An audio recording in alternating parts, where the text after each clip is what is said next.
Okay, I'm back once more. Okay, I went ahead and sped up a lot here. Realized that was starting to get a bit boring. Going process by process. As you can see, we went ahead and made the fire sprites.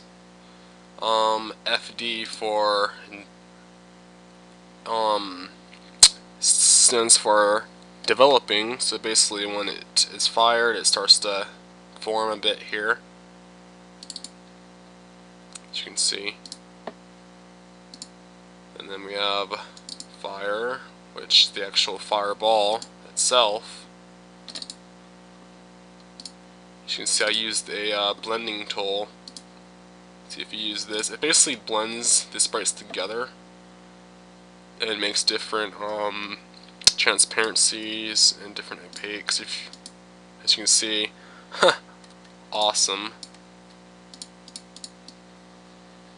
That's a pretty helpful tool also to use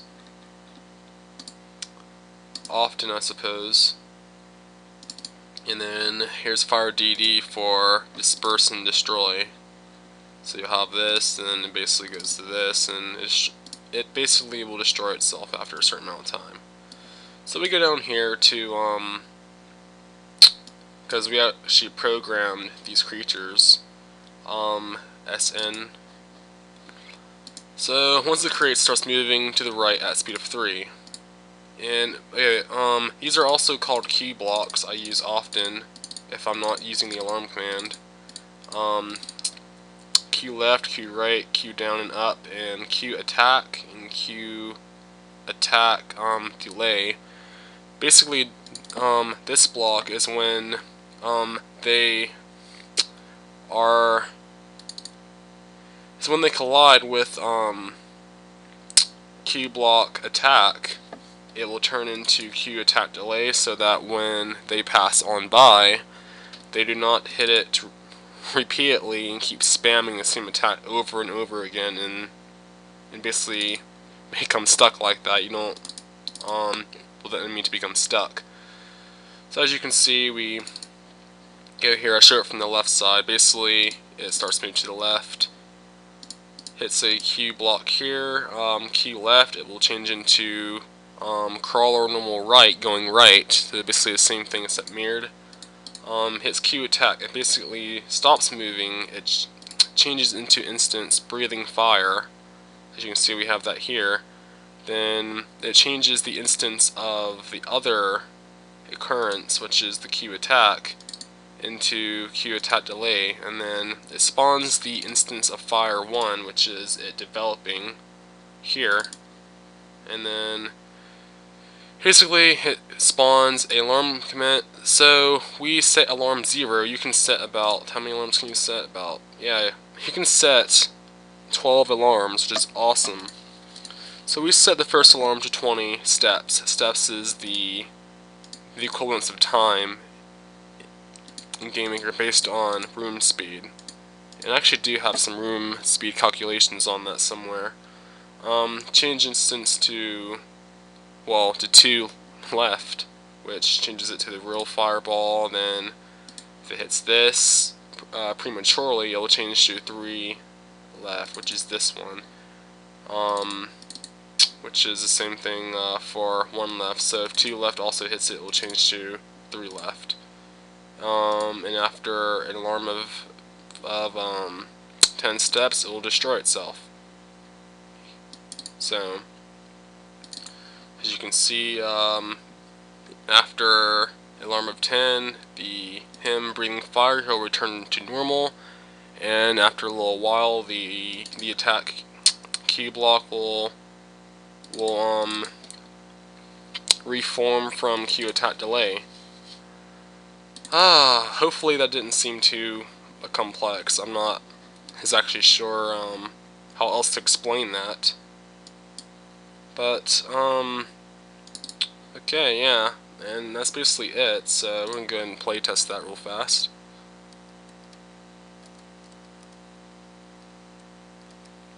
And as you see, it goes pretty smoothly.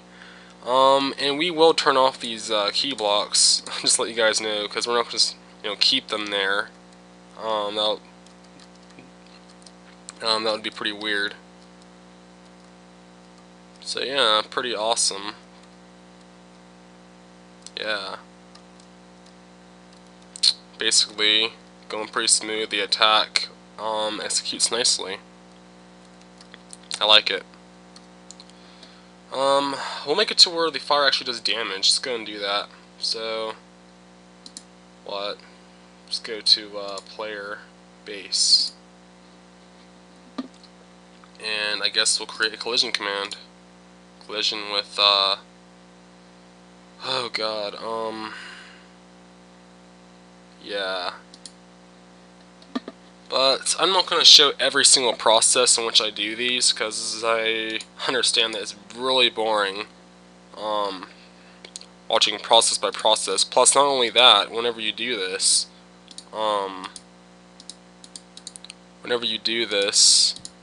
you have to do it twice, one for the left side, one for the right side. Okay, so variable HP, I'm pretty sure it was in caps. Quite sure, yeah, in caps, okay. Make sure, and let's have it take away -1, because it will probably touch us multiple times. It will go right through us at this point, since we have no armor of any kind, and we'll set it relative. If this is not relative, then it will set directly equal to -1, which is bad. So we want to set it relative, so it will deduct 1 from our health.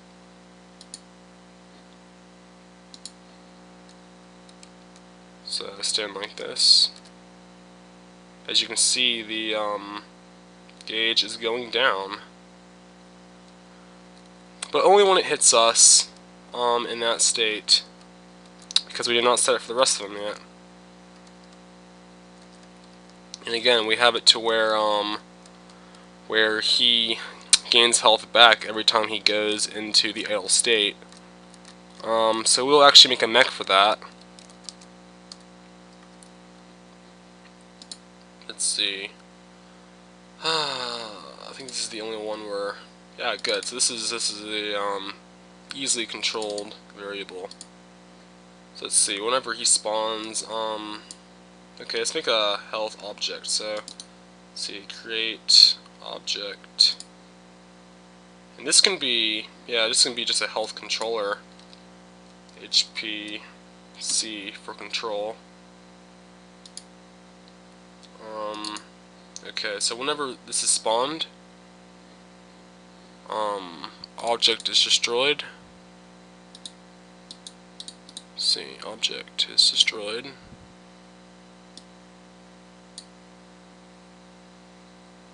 I wonder if you can set HP equal to 100 from a different object.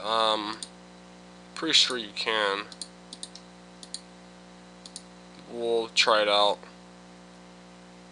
So we spawn okay, so we'll go ahead and spawn that then. HP control. Once HP control is destroyed, we'll set variable HP equal to 100, and we'll see if that works.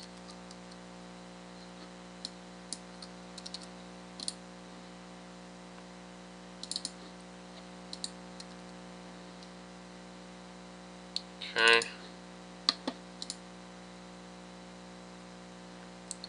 And there's a different way that you can word this. As you can see, it doesn't have a sprite, so it is undefined.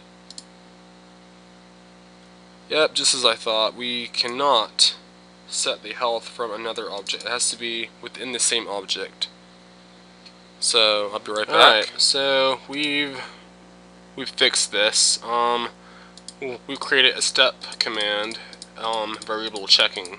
So as you saw, created this a filler layer HPC is what spawns. Basically what this is saying here is we spawn, as soon as the player spawns, the object HPC changes to the instance of HPC2. what happens in HPC2 is when it's created, it sets a variable of HPC to 50, and after a alarm of 10 steps, it then changes the variable to 40. Now what that means for us is whenever it spawns, it will check to see, this is a question that it's asking. If HPC is equal to 50, it will then set health to 100. Then it sets itself to, then the variable HPC sets itself to 40 afterwards, the steps, which is like 2 seconds at the room speed that we're going, basically. And after that point, the check is no longer relevant, and there's no point to even having it there other than a first room check. And it works. I'm quite sure that there is a different way to do that. Obviously, it's a better way to do that, but it doesn't really matter because it does work. And don't worry, that is the that's mostly the fire 1 hitting us. That's not doing any damage because we didn't set damage to it yet. See, fire 2 hitting us, it does damage, as you can see up here. So it does do damage, and it does not reset itself when we refer back to the base sprite. For the most part, that's what we want. Awesomeness. And yeah, as you can see, the health gauge is actually changing color slightly as we're taking damage. See if I can get it to red. Let's see if I can get it to red. Hit me! Hit me! I dare you! I dare you! Yeah, so, yeah, changing to orangish, kind of a, yeah, there we go, it's getting darker. So, yeah, okay, that was weird, he was just, like, constantly moving. Not sure what happened there. Huh. Okay, cool. So yeah, basically, that's what we have set. Probably next time we're going to start working on either some more enemies. For the most part, enemies aren't really that hard to do. It's just having them sequenced is just so boring because you have to give them a false AI. Their AI is basically repetitive. You can make an elaborate AI if you take more time into it, but this is a very simple game, so that's not really necessary. As for this, going into these, we will probably make some more blocks, give him an inventory and such. As I said, we need keys to progress, so we're going to make some lock blocks that we have to have keys for. Give him an inventory such as potions that bring back health and all that whatnot. And yeah, so that'll basically be the gist of what we want to do. So we'll have that next time, and thanks for watching.